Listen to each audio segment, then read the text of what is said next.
Cheating wife who abandoned me during my hospitalization now seeks forgiveness after 12 long years. Hi, I'm Jason, 47. I want to share my life incident here to get some advice. This goes back to 12 years ago when I was married to Susan, my first wife. I was married for 7 years, with 2 children, Laura and Lucas. They were 5 and 3 then. We were leading a regular life until one fateful day. One morning when I was driving to my office, a speeding vehicle from the opposite direction rammed into my car. The next I remember waking up on a hospital bed, covered in bandages and plasters. The nurse informed me that I had woken up after 2 days in a coma. I held my doctor's hand and thanked him for saving my life. I was grateful for the new life, but little did I know about the disaster that was about to unfold. After a week of my treatment, my doctor informed me that my lower body was paralyzed and I might never be able to walk again. I was shattered. Susan broke down at this news. It was evidently difficult for her because she had to manage the house and the children in all aspects. I fell into depression, unable to comprehend my life in a wheelchair. I spent my days staring at the empty walls of my hospital rooms, cursing how my life turned upside down. I dreaded how I would never be able to play soccer with my children, how I would never be able to dance with my wife, and I would never be able to be free again. To add to my miserable life, Susan stopped visiting me.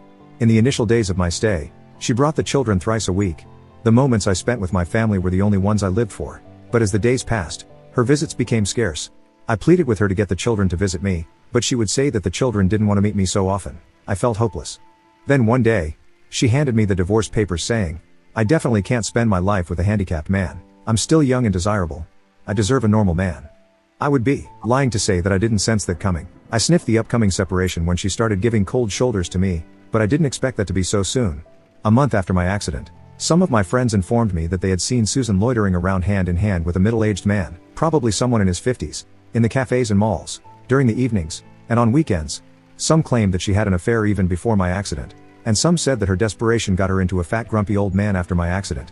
It was barely 2 months after my accident. I was yet to be discharged and was handed divorce papers. I might be sounding calm while writing this, but I was none of it back then. I was flustered, devastated, and heartbroken. I was wheelchair bound, destitute, and divorced with no income or savings. After paying for the Amy's, household expenses, and children's education, savings was off the radar. Luckily, I had insurance that covered my hospital bills to an extent. I had to liquidate my savings for the remaining expenses. So, in the end, I was left with nothing. I wanted to yell, smack my head against the wall, and curse my fate. I don't know how I upheld myself back then, but something inside kept me sane, probably the fire of taking revenge. After being discharged, I shifted to my parents' house. I was 35, divorced, with no income, and dependent on my old mother physically and financially.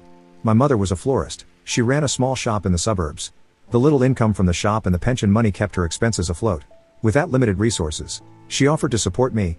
It was the most troubling feeling for a 35-year-old man to depend on a 62-year-old mother. Soon after my discharge, I went to meet my children. When I reached my house, it was locked. The neighbors told me Susan had shifted to her lover's house with the children. According to my neighbors, Susan's lover was a fat old man who had been divorced thrice, but was filthy rich and had no children. Some even label Susan a gold digger and cheapster to sleep with a grumpy old man for his fortune. I managed to get the address of her boyfriend and reached his house. When I reached Susan's new home, she didn't let me meet my children, saying that the children had already adjusted to her boyfriend and apparently called him daddy. She said that my sudden appearance would confuse them further. She threatened me with a restraining order when I insisted on meeting my children. I didn't have a penny to spend on a lawyer. I was surviving on my mother's meager income, so I backed off. It was less than 6 months after my accident and only a few months after my divorce. She was already living with a man. I felt disgusted. I asked her how she could abandon me and move on so quickly. Immature, I know. I was a helpless, wheelchair-bound father. What else could I do? I pleaded with her for at least one chance to prove my worth.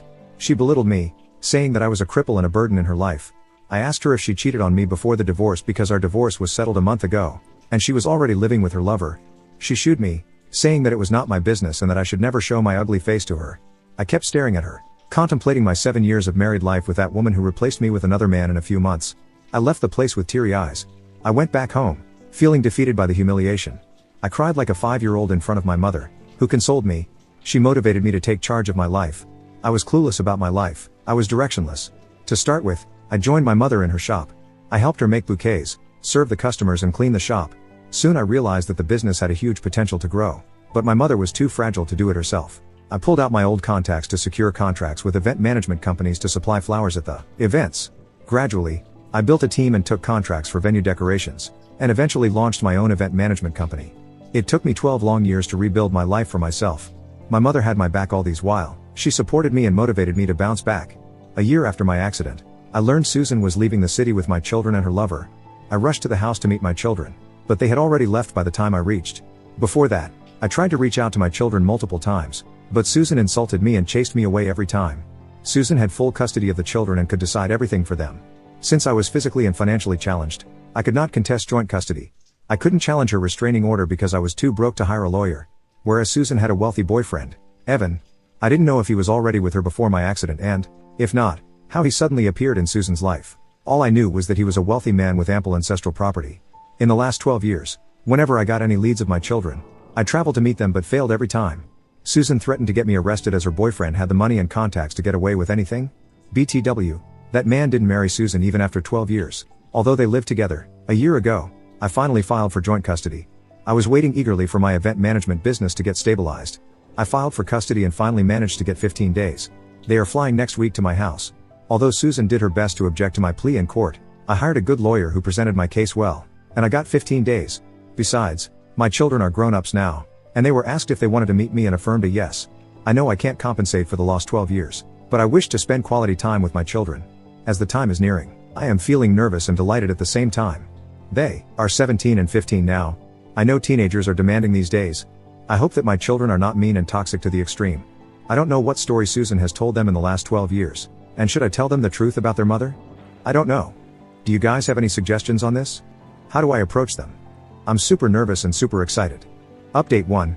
Hi all, I have quite an update. I missed 2 critical pieces of information in my original post. First, about my current wife, Amy. Yes, I remarried a beautiful woman 5 years ago. Amy is an interior designer. I met her at an event where she was designing the wedding venue, and we were providing the flowers. I was yet to start my own company at that time. It wasn't love at first sight, but we vibed well. We kept meeting for such events in the next few months and became friends. She was a single mother of a 3-year-old daughter. The idea of starting the event management company was hers because she worked for one of the companies for many years and had the contacts and knowledge of the business. I partnered with her to launch the business. We dated for a year before getting married. Now we live as a happy family of 4, Amy, her daughter, Mia, my mother, and I. Her daughter was delighted to get a granny, and so was my mother. The second information was regarding accident compensation. I was hit by a speeding truck, so ideally, I should have been compensated by the logistics company, owning the truck, but at that time, the company got away with paying nothing by manipulating the facts about the accident and pinning the blame on me. I could not hire a good lawyer back then, so I didn't get a penny. You know how big companies work. They pay in bombs to their attorneys to save their backs. After my marriage with Amy, she suggested I refile the case since we could afford a suitable lawyer. The case is still in court, but my lawyer has given us a positive hint that the judgment would come in our favor. Alright, coming back to my story. As I mentioned in my original post 3 months ago, my children were supposed to visit me after 12 years of my divorce. I was excited and nervous, but Amy calmed me down and supported me all this while. I went to pick them up from the airport. The elder one, Laura, is 15 now, and the younger one, Lucas, is 13. They have grown up to be beautiful and handsome teenagers. After the initial greetings, we ran short of conversations. It was awkward for all 3 of us. On our way to the house from the airport, I tried to break the ice and ask them about their school life and city. I deliberately skipped the conversation regarding their mother. They, too, didn't bring her up. The children were unusually silent or maybe looking for an opportunity to plug into their earphones, like any other teenager. Upon reaching home, we were welcomed by Amy. The children looked shocked as if they didn't anticipate this coming. I don't know why Amy was a surprise to them, when her mother could live with another man within months of our divorce. Why can't I remarry? Amy had set up the guest room for the children. We had lunch together, and Amy laid out the vacation itinerary we had planned for the family. They gave a neutral reaction to everything. Neither were they excited nor did they dismiss the plan. Amy and I were confused by their mixed response. They locked themselves up in their room, and soon after that, I got a call from their mother, Susan, accusing me of tricking our children. She said I'd brought the children to my house so Amy and I could manipulate them. I felt disoriented by her behavior. She accused me of hiding the truth about my marriage. I wondered at her accusations. I hung up on her, but she persistently called me. I decided to address the elephant in the room. I called my children and asked them what was the matter. After the initial hesitance, they spoke up. They were mad at me because it was said to them that I had abandoned them. Susan had brainwashed the children against me and had filled their heads with all lies and deceit.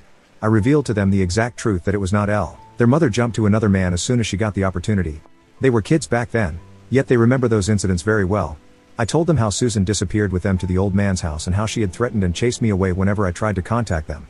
I showed them the restraining letter and all my rejected pleadings I made to meet them. They were in tears and regretted believing in their mother's lies all these years. My younger son, Lucas, admitted that once, he tried to reach out to me on social media, but Susan caught him. She emotionally blackmailed him and took a promise from him that he would never contact me again. The children also admitted to having been rebuked by Susan's husband. Susan and the children were mistreated at the family gatherings because they were unmarried. Susan continued to stay as a mistress in his house. Although the man paid for their education, he was never a fatherly figure to them. My heart ached as I got to know about my children's adversity. After all the truths came out, we hugged each other and cried our hearts out. We went for a week-long vacation in Florida and had a great time together. Laura and Lucas bonded with Amy and Mia, who is turning 8 this year. I couldn't be happier seeing all my family together. My children uploaded our group photos on social media, captioning them "Happy Family." As soon as Susan saw those photographs, she called them up and berated them for their foolish behavior. She blamed them for betraying her by bonding with us. She texted me, threatening that she would not let me meet my children further if I did anything to turn them against her. I laughed at her hollow threats and continued with our vacations. After returning from the vacation, my children met with my relatives. My relatives happily hosted them, and I was delighted to see the old bonds rekindled. When they were about to leave, they promised to keep in touch, despite Susan's threats. They said that they felt suffocated to live in that house, and they would move back with me once they completed high school. I hugged them and bid goodbye. After going back, they confronted Susan about her evilness, but she turned the table around me, accusing me of manipulating them against her. It's been a few months since they returned, but we talk regularly. I hope to have them back with me. I'll update you if anything develops. Thanks a lot. Update 2. Hey all, I know it's been a long time since I have updated. There's been a lot of drama in the last 6 months after my first meeting with my children.